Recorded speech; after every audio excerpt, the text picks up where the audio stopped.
Je suis effectivement très heureuse de vous accueillir. Bonjour Kléber Rossillon. Bonjour Vanessa. Vous êtes le fondateur de la société Kléber Rossillon, gestionnaire de sites culturels et touristiques. Vous en gérez 11 en France et 1 en Belgique.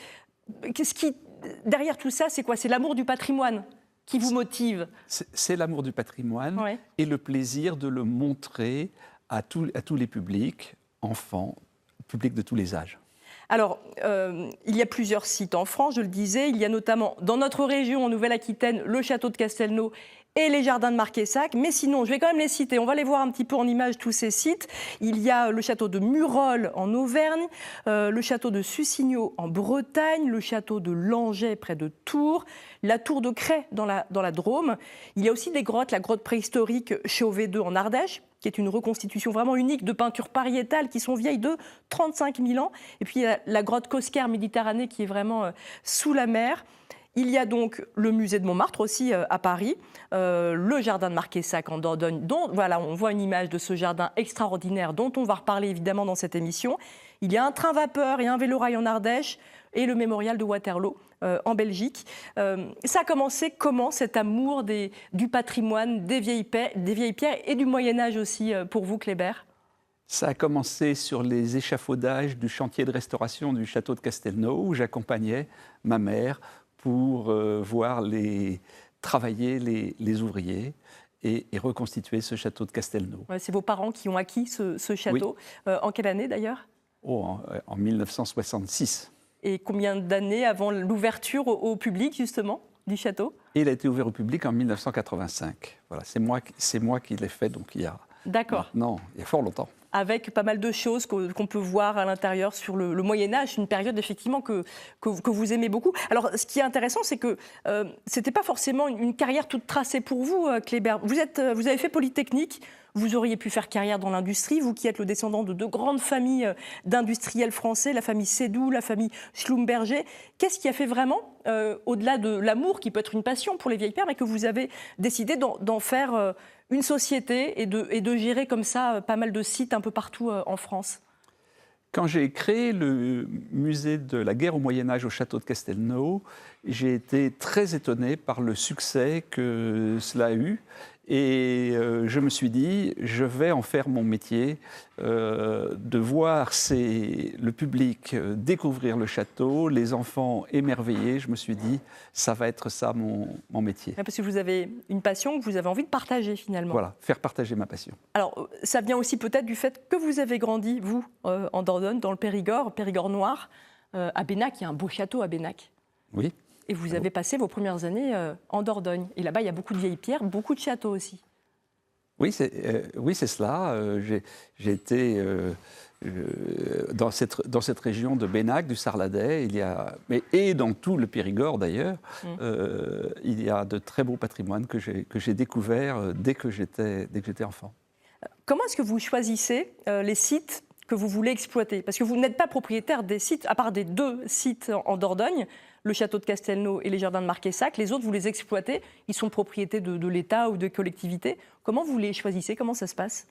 Eh bien, ce sont souvent les collectivités qui recherchent quelqu'un pour le mettre en valeur. Alors, elles font des appels d'offres, et nous y répondons. Nous y répondons et nous proposons chaque fois une mise en valeur de ce patrimoine qui appartient à une ville, à un département. Voilà. Et si vous deviez résumer, qu'est-ce qui fait les clés du succès justement d'un site? Qu'est-ce qui fait qu'un site va pouvoir amener, je ne sais pas, 250 000 personnes par an, je crois, pour les jardins de Marquessac, par exemple? Eh bien, parce que le visiteur va être surpris. Et quand je découvre un nouveau lieu, j'ai un étonnement, je me pose des questions. Et ce sont les mêmes questions que va se poser les visiteurs quand ils vont venir, et on lui apporte des réponses. C'est la surprise qui est importante, et le plaisir d'apprendre aussi. Quel est le site que vous préférez dans tous ceux que vous exploitez aujourd'hui? Ça, je ne vous le dirai pas. Ah, pourquoi? C'est secret. Est-ce qu'il est en Dordogne?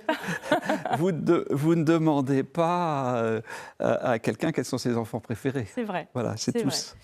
Mais ça peut se deviner. On va parler dans quelques instants des jardins de Marquessac qui sont vraiment superbes, dans lesquels il y a 150 000 buis et où vraiment en famille, ça peut être super sympa de s'y balader. Alors par rapport au jardin de Marquessac, d'ailleurs, dans le Périgord noir, il y a des choses de valeur, hein, parce qu'il y a les jardins, mais il y a aussi un château. Et dans le château, il n'y a pas si longtemps que ça, vous avez installé un squelette de dinosaure, Kléber. Oui. Il y est toujours. Oui, mais je pense que le cambrioleur qui le volera n'est pas encore né, j'espère. Il faut une grande mallette pour l'emmener, c'est ça? Oui. Alors parce que Marquessac, effectivement, ce sont 6 km de promenade à travers les 150 000 buis. C'est un truc de fou quand même, c'est magnifique à voir. C'est aussi ce petit château du 19e siècle. C'est un panorama qui est absolument magnifique, avec ce belvédère d'ailleurs qui a gagné 3 étoiles au guide vert Michelin, où on a une vue incroyable. Alors je ne vais pas vous demander à nouveau quel est votre site préféré, mais dans les jardins de Marquessac, quel est votre lieu préféré peut-être? Eh bien, nous avons... Ça peut être le belvédère le belvédère de la Dordogne, qui donne sur la vue peut-être la plus célèbre de Dordogne, avec les châteaux, les villages anciens.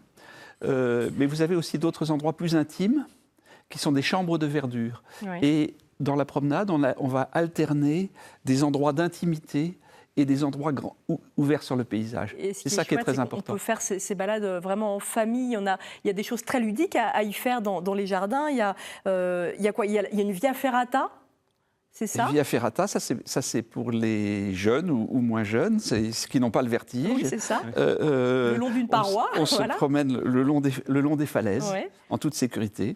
Il y a aussi un parcours dans les arbres avec des filets, il y a des cabanes. Et puis après, il y a des animations aussi régulièrement. Il y a des soirées aux chandelles. Là, vous allez proposer des choses, j'imagine, pour les quelques jours, les ponts qui arrivent, les ponts du mois de mai.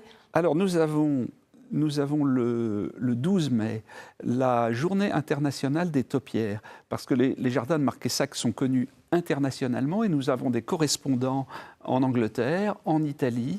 Et depuis 2021, il y a cette journée internationale de la taupière, c'est-à-dire l'art de tailler principalement les buis. Et dont va nous reparler Karine dans quelques instants. Dont on va reparler tout à l'heure, oui. Je précise quand même que vous avez ce label de jardin remarquable depuis 2004 et qu'il y a eu un travail incroyable de fait grâce à vous, bien sûr, et grâce à votre jardinier en chef, Jean Lemoussu. Il y a eu du boulot. Oui, énormément de travail depuis maintenant 25 ans. Oui. C'est beaucoup de travail. Nous avons aussi, ce qui est très important, nous aurons le 2 juin la fête des jardins, ça c'est la fête nationale, et nous la faisons précéder par notre visite aux chandelles le soir. La première sera le samedi 1er juin. Très bien. De toute façon, vous retrouvez toutes les infos sur le site des jardins de Marquessac. N'hésitez pas à y aller.